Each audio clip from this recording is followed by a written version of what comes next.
اعوذ باللہ من الشیطان الرجیم بسم اللہ الرحمن الرحیم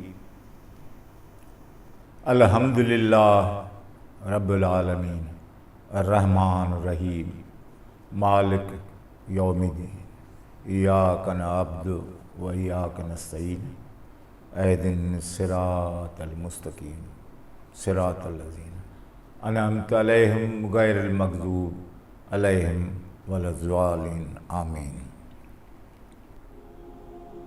ہم نے سوچا ہے کہ شاہ صاحب کا کلام یا حضرت سردار احمد شاہ کا کلام جو خالصتاً سندھی زبان میں ہے، کوشش کریں کہ یہ پیغام دوسری زبانوں بولنے والوں کو بھی پہنچے اور مستفید ہوں اور ان سے کوئی فائدہ پہنچے، کیونکہ جو بزرگ ہوتے ہیں، جو یہ شاعر ہوتے ہیں اور جو کامل ہوتے ہیں، وہ ان کا جو میسیج ہے وہ عالمی میسیج ہوتا ہے، کسی ایک فرد واحد کے لیے نہیں ہوتا ہے۔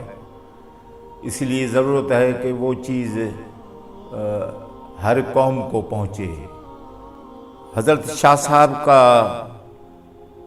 جو رسالہ ہے وہ سر کلیان سے شروع ہوتا ہے۔ سر کلیان، اس میں 30 سر ہیں اور ان 30 سروں میں پہلا سر جو ہے سر کلیان ہے، جو ویسے راگنی بھی ہے، کلیان راگنی بھی ہے۔ تو ویسے تو 30 سروں میں مختلف قصے کہانیاں ہیں، اور اس لیے ان قصے اور کہانیوں میں شاہ صاحب نے اللہ اور اس کے رسول محمد مصطفیٰ اور اس کے فالوورز کا ذکر کیا ہے اور پوری انسانیت کا ذکر کیا ہے۔ تو اس لیے ضروری ہے کہ ہم وہ اس کو اجاگر کریں اور خود بھی اپنائیں اور دوسرے کو بھی اپنانے کی دعوت دیں۔ تو یہ اس سے بڑا کام اور کوئی نہیں ہے۔ تو آج ہم حضرت محمد مصطفیٰ کے بارے میں یہی چیز عرض رکھیں گے کہ اللہ کے نبی آدم سے لے کر بزرگ آئے ہیں، اللہ کے بندے آئے ہیں، تو اللہ نے ان کو ایک میسیج دیا، کسی کو رسول بنایا، کسی کو نبی بنایا، کسی کو کتاب دیا، کسی کو نہیں دیا، کسی کو کیا اپنی جو اللہ کی صفتیں ہیں ان سے نوازا۔ جیسے آدم کو نوازا، لا الہ الا اللہ، آدم صفی اللہ بنا، مثال نوح نجی اللہ بنا، لا الہ الا اللہ موسیٰ کلیم اللہ بنا۔ اس طرح ہر نبی کو کوئی نہ کوئی عہدہ گریڈ دیا گیا کہ وہ لوگوں تک اس گریڈ کا جو فائدہ ہے وہ پہنچے۔ اس لیے جب آخری نبی محمد مصطفیٰ آیا تو وہ ان سب نبیوں میں سے ایک الگ نبی بنا اور الگ اس کی اپنی حیثیت بنی، جو کسی نبی کی نہیں تھی وہ بنی۔ تو اس طرح محمد مصطفیٰ کیسے بنا، یہ قرآن میں بھی کیا کہا اس کے بارے میں، اور ہم نے کس طرح دیکھا کہ پیدا کیسے ہوئے، اور پیدا ہونے سے پہلے اللہ نے کیا کیا کہا، قرآن میں کیا کہا۔ تو جو دیکھنے میں آیا یا سمجھنے میں آیا، قرآن کے سمجھنے میں اور قرآن کے پڑھنے میں رات دن کا فرق ہے۔ یہ بات نوٹ کرنے کی ہے کہ قرآن کے سمجھنے میں اور قرآن کے پڑھنے میں دن رات کا فرق ہے، یعنی کہ پڑھنے سے صرف سمجھ نہیں سکتا۔ جس طرح اللہ کی ذات نے اپنے کلام پاک میں ہمیں ایک چیز کی بالکل واضح ہدایت کی ہے کہ کیا ہے کوئی سمجھنے والا، ہے کوئی سننے والا، ہے کوئی غور فکر کرنے والا؟ اگر سمجھنے والا ہوتا تو اللہ کیوں کہتا؟ اگر سمجھنے والا ہوتا تو اللہ کیوں کہتا کہ ہے کوئی؟ یہ ہے کوئی اسی چیز کی آگاہی دیتی ہے کہ بس یعنی کہ چند ہیں مثال، ہے کوئی سمجھنے والا، ہے کوئی سننے والا، تو یہ بالکل قطعی واضح ہو گیا کہ اللہ نے یہ میسیج دے کر ہمیں جھنجھوڑا کہ تم پڑھتے ہو سمجھتے نہیں ہو، سنتے ہو لیکن سمجھتے نہیں ہو، بولتے ہو لیکن سمجھتے نہیں ہو۔ تو اس لیے یہ جو بزرگ ہیں انہوں نے صرف پڑھا نہیں ہے، انہوں نے پڑھا بھی ہے اور سمجھا بھی ہے۔ ایک تھیوری ہوتی ہے، ایک پریکٹیکل ہوتا ہے۔ تو یہ چیزیں، یہ جو بزرگ ہیں انہوں نے تھیوری پڑھی تو صحیح لیکن پریکٹیکل میں آ گئے، اور یہ سارے انبیاء رسول پڑھنے تک محدود نہیں رہے، انہوں نے کہا بھی اور کرا بھی، وہ کام کر کے دکھایا۔ جب ہمارے رسول محمد مصطفیٰ کا ذکر ہوتا ہے تو یہ شروع سے ایک چیز ذہن میں آتی ہے کہ اللہ نے کلام پاک میں یہ واضح کہا ہے کہ اے میرے حبیب تیرا یہ ذکر ہے، تیرا یہ ذکر ہے، تیرا یہ ذکر ہے، تیرا یہ مقام ہے، تو فقان قاب قوسین ہے۔ تو یہ منزل فقان قاب قوسین کی صرف ہمارے محمد مصطفیٰ کی ملتی ہے، دوسرے کی نہیں ملتی ہے۔ اچھا یہ بھی فرق ہے کہ ہر نبی سے ہمارے نبی کے آنے کی تصدیق ہوئی ہے کہ آخر میں آنے والا ہے، آخر میں آنے والا ہے، آخر میں آنے والا ہے، اور اس پہ ایمان بھی لاؤ۔ تم نبی تو ہو لیکن اس آخری پر ایمان بھی اپنا قائم کرو۔ تو یہ چیز بتاتی ہے کہ وہ نبی اور ہیں، یہ نبی اور ہے۔ یہ ساری چیزیں، مثال اے حبیب بتا دو ان کو کہ میں تمہاری طرح کا بشر ہوں، میں تمہاری طرح کا بشر ہوں، بشر ہوں نہیں، تمہاری طرح، تمہارے مثال پر، یعنی تمہاری مثال کی طرح میں بھی بشر ہوں، تمہاری طرح، تمہاری طرح۔ یہ چیز بتاتی ہے کہ محمد مصطفیٰ کچھ اور ہے۔ تو حضرت سردار احمد شاہ لکیاری نے کلام پاک کے لیے ایک اصول بنایا۔ سردار احمد شاہ لکیاری فرماتے ہیں کہ کلام پاک ایک ایسی حکمت کی کتاب ہے جس کے سمجھنے یا سمجھانے، جس کے سمجھنے یا سمجھانے کے لیے ایک حاذق حکیم کی ضرورت ہے۔ دونوں صورتوں میں سمجھنے یا سمجھانے کے لیے ایک حاذق حکیم کی ضرورت ہے، اور وہ ایسا حکمت کا صاحب ہو، وہ ایک ایسا حکمت کا صاحب ہو جو الانسان کے درجے پر ہو، جو الانسان کے درجے پر ہو، اور وہ ہر شے کی طبع سے واقف ہو، ہر شے کے طبع کو سمجھ کر